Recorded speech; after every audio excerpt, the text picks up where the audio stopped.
వృశ్చిక రాశి వాళ్లకు ఈ వారం ఎలాంటి పని అయినా సరే మీకున్నటువంటి ఆత్మవిశ్వాసంతో అవలీలగా ఆ పనులు పూర్తి చేయగలుగుతారు.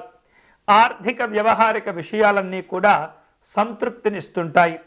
దీర్ఘకాలికమైనటువంటి ముఖ్యమైనటువంటి సమస్యల నుండి బయటపడగలుగుతారు.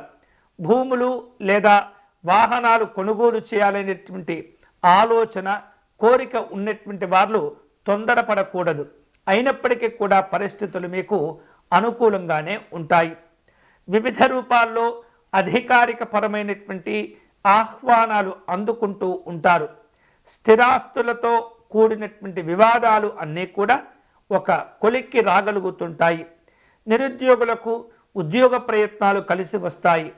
ఆలయాలు ఆశ్రమాలు దర్శనం చేసుకుంటూ ఉంటారు.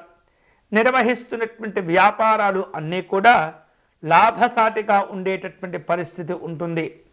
ఉద్యోగపరమైనటువంటి అంశాల్లో ఉన్నత హోదాలు గౌరవాలను సంపాదించుకోగలుగుతారు.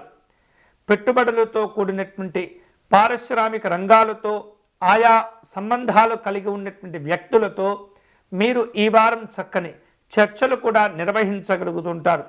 సమావేశాల్లో కీలక నిర్ణయాలు తీసుకోగలుగుతారు.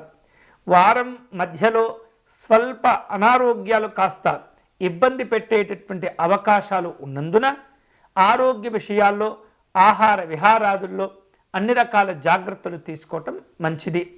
అనవసరమైనటువంటి అవసరం లేనటువంటి సందర్భాల్లో జాగ్రత్తగా ఉండండి. అనవసరమైనటువంటి ఖర్చులను కూడా తగ్గించుకోవటం మీకు కలిసి వస్తుంది. ఈ వారం వృశ్చిక రాశి వారు మరిన్ని శుభకరమైనటువంటి ఫలితాలు పొందేందుకై శ్రీరాముని దర్శనం చేసుకోవటం, అర్చన నిర్వహించటం చాలా చాలా మంచిది. వీలైతే కనుక శ్రీ రామరక్షా స్తోత్రమును పారాయణం చేయండి. పసుపు రంగులో ఉన్నటువంటి పుష్పాలను సేకరించి శ్రీరామునికి అర్చన నిర్వహించే ప్రయత్నం చేయండి.